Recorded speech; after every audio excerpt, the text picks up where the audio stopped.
Hello, hello. Great film, amazing life. Hello, everyone. Hi, Sandra, hello. we made it. I'm gonna get you. This is Sandra and Bell. We are Satirical Film Festival and JouvayFest Collective. This is our final event. Um, how do you feel, Sandra? I feel great. I learned so much about CLR. There were details that I was not aware of. And the way the film was assembled really kept you interested because he was such an international figure that was able to make so many connections internationally with different political and social systems that it I thought carry a great way that you managed to put all of this information together and present it in a way that we could all understand, and Yeah. then also uh, uh, uh, ignite our interest in the history of the Caribbean, of course, with the colonists, etc. It's great. I'd love to see it again sometime. Excellent, excellent. On that note, I would like to introduce director Ceri Dingle. Hi. FRSA, Fellow of the Royal Society of the Arts, Director of the charity Worldwide and citizen TV station World Bites. Ceri co-directed Every Cook Can Govern and has directed and edited 11 major documentaries and over 1,000 short films and videos, all made with young people learning to film. And I have so many questions about that. And I would also like to introduce Dr. Rhone Fraser. He's an independent scholar of C.L.R James, and he's the author of 2 books, including Pauline Hopkins and Advocacy Journalism. He also wrote an in-depth review of Philippe Nang's film Toussaint Louverture in the context of C.L.R James' book, The Black Jacobins. He is completing a manuscript about the scholarship of Tony Martin that deals with Martin's chapter titled C.L.R James and the Race Class Question. So, I'm really excited to have both you here. We don't have a lot of time, but I would like to first ask Ceri a question that deals with Sandra's statement. Earlier we spoke and you expressed to us that you are a professor and that you teach film. And, I was aware of World Right when we licensed the film from you, but what is World Bites? Okay. First of all, I'm not a professor. I'm much more, I never went to university or anything. I'm much more in the autodidact tradition of teach yourself as you need to. I come from a arty farty background, if you like. World Bites is the citizen TV station that we launched about 15 years ago. We set the charity up 26 years ago, and we moved from youth exchange programs across the world into film. It was a bit of a natural evolution as kids used to report back on film about their global experience in schools. And then we moved into film completely, and we set up our own little citizen TV channel, kind of before YouTube allowed you to put big films up, really to deal with the fact that you couldn't make the kind of programs like the documentary we made on CLR and get it on the mainstream. So we just decided, well, we'll do our own, even though we had no money. Where there's a will, there's a way. Sure. Excellent. Excellent. So that's fascinating. So is that why, I had spoken to Dr. Fraser, and, he had also noted, your style choice to narrate the documentary using students. Yeah.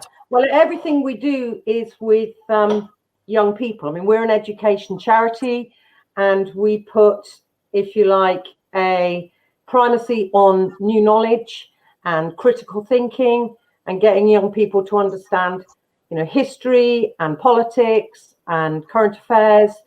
And using film to do that is a very exciting medium, even though you still have to work very hard to get young people to read whole books. And CLR took which is why it was a 6-year project to make the film. We made it with about 200 young people, but it took 6 years to, read and study C.L.R James's main 11 books, 52 books about C.L.R James by other authors, and over 800 papers by C.L.R to make sure we knew enough to find the people who could really tell the story. That's excellent. That's excellent. Dr. Fraser, you can feel free to interject. I know I have your questions list, so did you want to ask her any additional questions, like more in depth about Yes, that? I did. First of all, I want to thank you, Ceri, for taking the time and the labor. This was a labor of love, and it shows. We need a definitive documentary on C.L.R James. There is already one about Malcolm X. There's several. There's one about Martin Luther King, people in the freedom struggle. And here you've created one. I definitely believe C.L.R James is part of this. Thank you for the unique documentary style of having students narrate it, students who study him, so that they can see firsthand and talk to people in his life. This documentary, I believe, should be taught. Based on seeing it twice now, I highly recommend this documentary to professors of Caribbean studies, African American studies, about the relevance of C.L.R James to our understanding of the Haitian Revolution. He's made it relevant. I appreciate Ceri's description of the books, particularly the Black Jacobins and the book he wrote about Melville. I appreciated that close attention to that. I just had a quick question. You made C.L.R James relevant in such an important way that reminded me of the way C.L.R James made Marxism relevant to not only the Haitian people, but our understanding of the power of the working class. He did that too in your part about World Revolution. And then he did it again in a book which I have, Nkrumah and the Ghana Revolution. One of the professors who speaks, I'm glad that you have Paul Bewley and you have Kent Wooster and Paul Bewley. You have, I believe, Hugh Allen, I think is his name, and he speaks toward closer to the end of the film where he says, James's position on Nkrumah and Williams was that they compromised and didn't own up to it.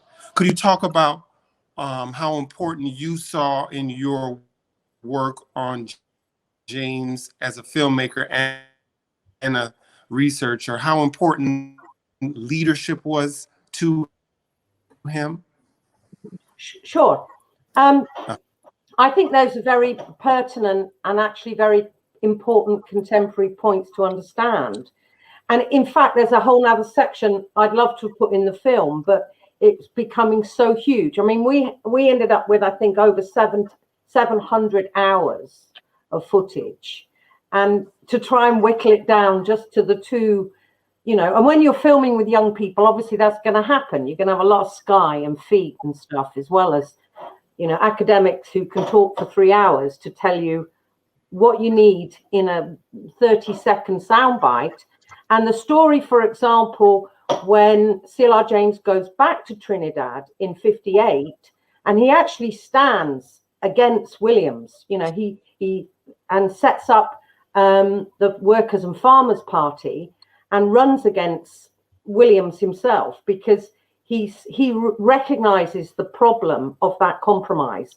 As in the film, Ozzie Warwick from the Oil Workers Trade Union beautifully says, Williams, and James himself says in that little bit of archive we got from the Banyan archives, which had never been seen before, when James says, as soon as Williams gets into power, it's all compromise. And, and then the historian James Hartfield says, Williams has to suppress his younger self and not even let people in Trinidad read his great work, Williams's great work, which a lot of people now recognize James played a huge role in his book on slavery and capitalism. Absolutely. He has to suppress that. So that compromise, those compromise politics, which we see less, I think, in Toussaint, in the Black Jacobins, but C.L.R does draw it out without saying, what an idiot. He says, you know, Toussaint does remove himself. He believes so much in the French, he ends up dying in a French jail. Nkrumah, you know, suppresses, you know, revolts in Ghana. And, you know, James is highly critical of him in his book on Nkrumah, and sees that failure to, and in Trotsky does it himself. Trotsky wants to take on the Stalinist, you know, bureaucracy in the Soviet Union, but doesn't take that fight out to the people. So instead of talking to the people, which James consistently argues throughout his life, that you argue with people, that you take people with you, they make these behind closed door deals that are at the mass of people's expense. And instead of owning up and saying, look, I don't think we can win, we've got to do a deal here, you know, be it with America or with Britain or whoever, you make it sound like it's a good policy and everything's cool and fine because you're worried about your own position. And it's a withdrawing from people and a belief in them. Beautifully, I think, explained by Kent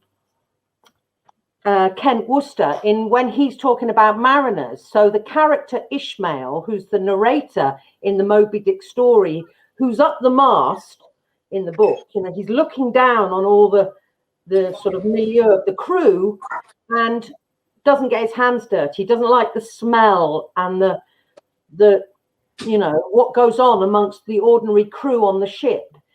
He's removed. And James sees this as a problem, whether it's the compromised politics of leaders like Nkrumah or Williams, or it's the academic who is too removed from where people are to really be part of it and understand and see what's going on. And I think that's very true today when we live in a world where behind closed door politics and experts and are all the rage. And we're lucky if we get a say every few years. You know what I mean? We don't get to contribute to the big decisions. Thank you. Sorry if that's a bit long-winded, Ogechi and Dr. Fraser. It's fine. I have the question for Sandra. You know, she's from Trinidad. You know, partly why we chose to screen this film. Also, the fact that Sabira had screened this film in 2018 at City of Asylum, and you know they really enjoyed it. You know, what was your experience with C.L.R. James being a person from Trinidad? Is it something you learned about as a child or like later in life? Like, how did you perceive it? I would say later in life because my uncle Ken Morris, you know, very much into, like, we were the carnival people. And he had all kinds of friends that would come to our house there in Belmont. And I heard him talking about, I shouldn't say him, but them, my uncles and my aunties and all the guys who came to talk politics and have drinks and stuff like that, talk about carnival. And they talked about Eric Williams a lot, about Mr. Butler, who was head of the union. And my uncle was also head of the union at the West Indian Tobacco Factory at one point. And I heard about C.L.R. James and his work and all of that. But then it faded away and I came to America, and I would then just hear like bits and pieces after a while.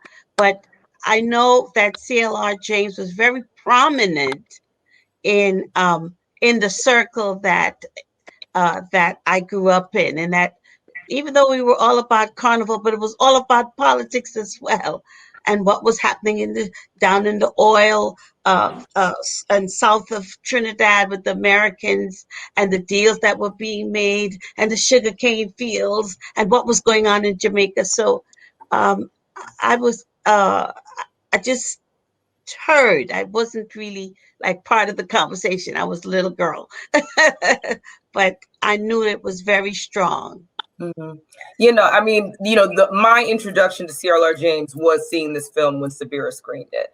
I would like to ask Ceri, you know, what was it that sparked it for you? What made you take that journey? I mean, even to understand this, you have to understand Marxism. You need to understand all these different revolutions. It's such a like dearth of scholarship. Like, how did you decide to carry out this undertaking?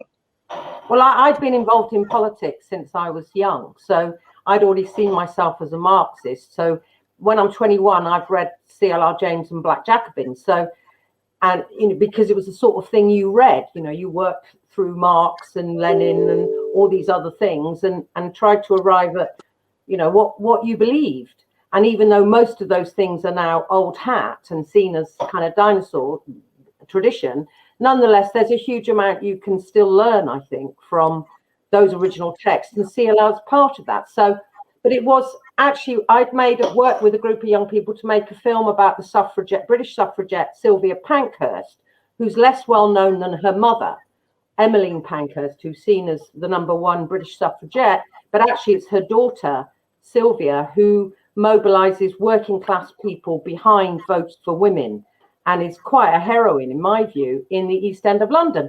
We'd made this film and wanted to know where to go next. And there was a lad that was one of our crew, young lad, who was from Trinidad, who said, why don't we make a film about C.L.R. James? And I thought, what a brilliant idea, and got a big crew together of young people to all read and discuss Black Jacobins, in the course of which I realized it's not just Black Jacobins. He's written all these other texts. Right. And it wasn't going to be this, let's just do a 6-month piece of work and tell the tale. It became this 6-year never-ending project. We never thought we'd get to the end of it. All sorts of things that I knew nothing about. I don't know anything about cricket, but you read Beyond the Boundary, and it's so beautifully and brilliantly written and very political that you read that and you think, that's a film. I mean, Black Jacobins I know Danny Glover was, in your side of the world, has been wanting to make a film for years based on Black Jacobins, but couldn't raise the money. Well, he didn't have a bean compared with your Hollywood people, and we had to raise quite a few thousand to get hold of the Banyan archives, or some of the images that you see in the film took forever, along with the reading of the works. But it was a lad from Trinidad who re-excited the idea. I don't think even he realized it would take such a long time to come to fruition. But we all learned a huge amount in the process. But we learned from the Sylvia Pankhurst suffragette film not to go straight to people who seem to know it all and all the experts on C.L.R. James, because we did that with the Sylvia film. And we then started to read all Sylvia's own works and all her newspapers that she'd written, and realized these people that we'd already filmed hadn't got Sylvia right at all. They hadn't realized that she was the first communist in Britain and had set up a version of the Communist Party before the British Communist, all sorts of things that. And if I may add, also Sylvia Pankhurst was one of the first people to support Marcus Garvey's first wife, Amy Ashwood, to write her own book, Sylvia Pankhurst. Yeah, that's absolutely right. But most of the people we talked to, Rhone, had Sylvia wrong. They saw her as this pacifist, and just wanted her to fit neatly into, an early feminist, when actually the term didn't really exist in those days, and not see where she was and where she was at politically. So with C.L.R. James, we just didn't want to make that mistake and then film people who we'd have to say, no, I'm really sorry, you can't go in the film because what you said is rubbish. And that's a real learning curve. You film kind of quite celebrity people, big academics, and then realize they're not right, which is shocking. Yeah, sometimes. So the James film became a mission, and we went to conferences and events and met speakers and wrote to people and tested people out and listened to what they had to say and read their works. And it took a long time to really work out who the people were that could really knew their stuff enough and represented C.L.R. James as we'd understood it from all we'd read, and also were sort of people who could communicate well, would be engaging, because you can have brilliant scholars, but you wouldn't want to put a camera on them. Okay. Thank you for that. We have one audience question. What was James's view of the Cuban Revolution and Castro, from Harvey? If I can comment, he writes about that he did a 1963 version of the Black Jacobins, and the mood of James toward Castro seemed to be optimistic, but ultimately, I wouldn't say non-supportive. I would just say optimistic about the potential and the awareness of something Ceri mentioned earlier, the study, Castro's clear study of Marx, Che Guevara's clear study of Marx. So it was clear that he saw what happened in Cuba according to that, I want to say the 1969 edition of the Black Jacobins, that he saw the Cuban Revolution as a fulfillment of a Marxist revolution that he wrote about first in the Black Jacobins. I think that's right, and I think he wrote. He's very positive. There's a chapter that he puts in. I think Rhone is right. He's very positive, and he does see it as an important anti-imperialist struggle, basically. But he doesn't ever go any further than that. But he's getting on at this point, you know. So he's equally. There's all sorts of historical moments that he's very excited about.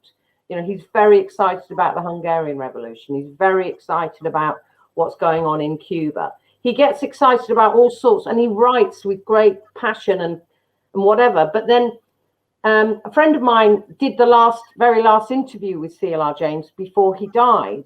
And it was very interesting because, so this was in 1989 in March, and he died in May.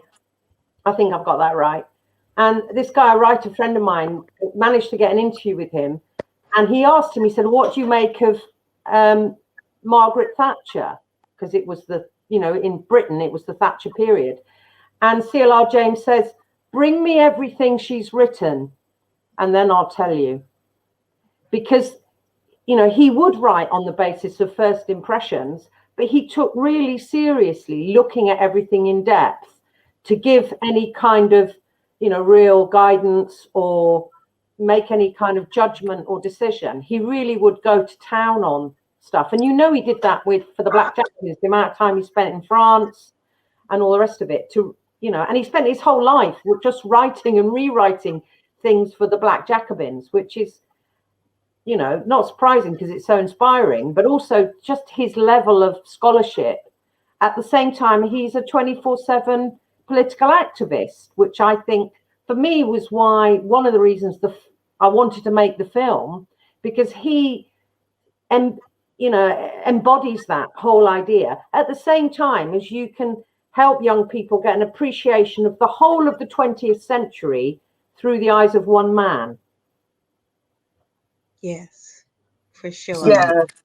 That's something I really agreed about. I mean, I appreciated about the film too, because, it shows that he wasn't just a theorist. Like, he actually was planning, subversive activities and, encouraging people. And that's what they showed with his time in Nelson, how he was inspired by that city.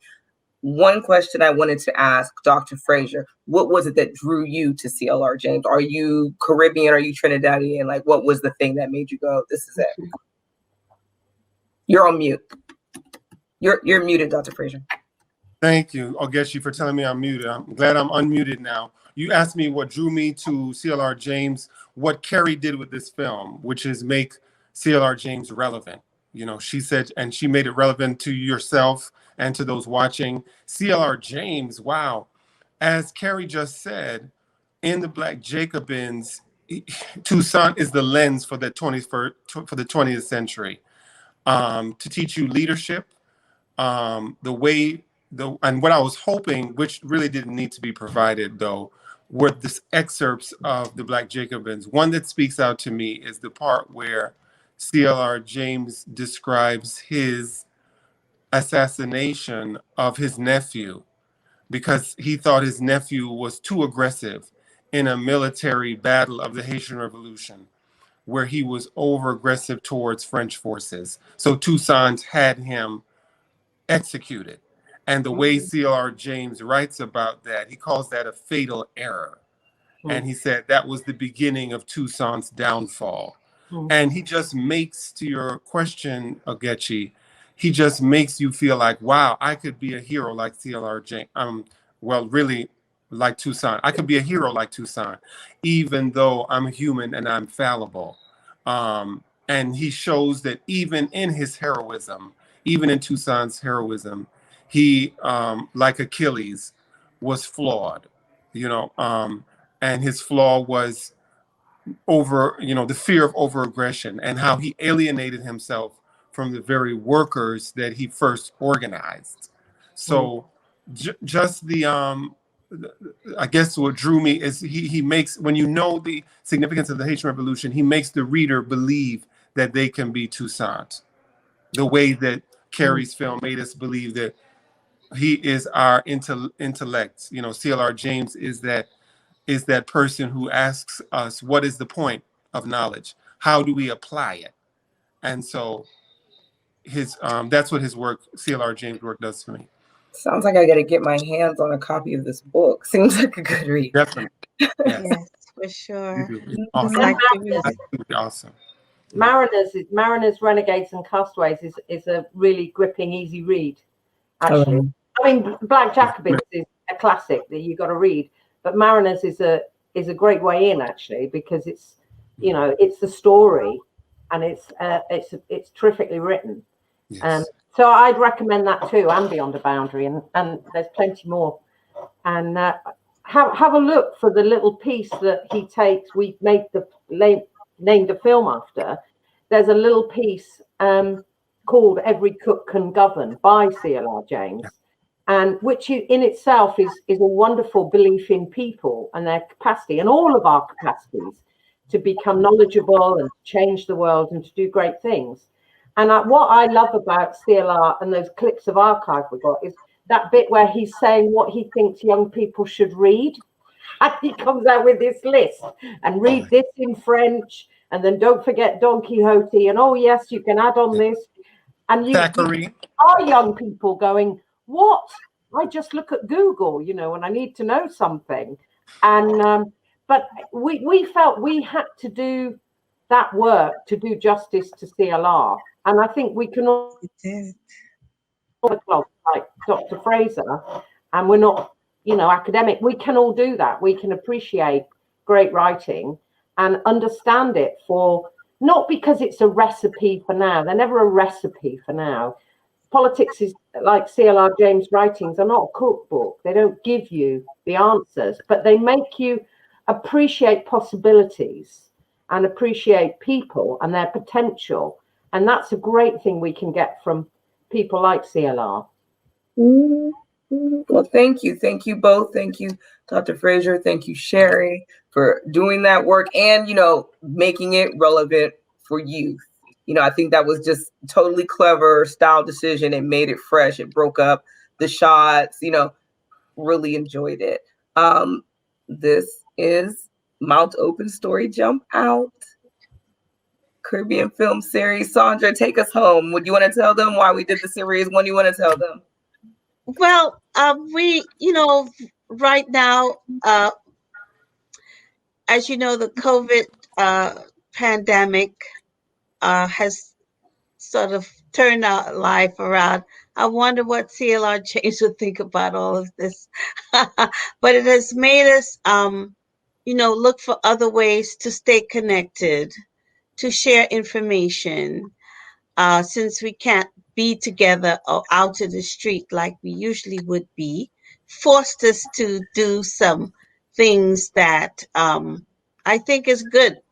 There's always good in everything, and this is one of them. And so we decided to get together through a mutual friend to present films, the film series called Mout Open Story Jump Out. I'm sure, I know many people in the Caribbean know what that means, And this series that we started in January. We did our Calypso Dreams in January. Then we did our 3 shorts about with Paradise Lost with Peter Mitchell, film from about the Garifuna princess, lady, you would call her, and of course La Bless, which is a folktale presentation on a folktale figure out of the Caribbean. So now we ended with C.L.R. James, which I think is really appropriate because that is the background from which all of this springs from. So I'm very happy that we had a nice series. We will continue uh, uh, further down in the year. Come back again. We'll do some outdoor films to share the knowledge, to stay connected, and so glad that got to meet you, Ceri and Dr. Fraser, and we hope that we will continue. So you can go check us out at www.JouvayFest.com, which is spelled JouvayFest.com. And that's a whole other story right there.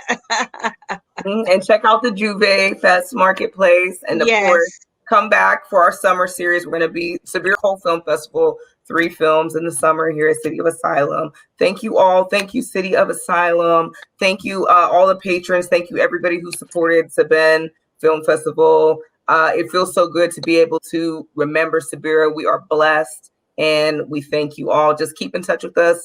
Open our emails, and stay tuned. Okay. Thank you, everybody, audience members, everyone. We're delighted. We'll see you soon again. Bye. Bye. Bye.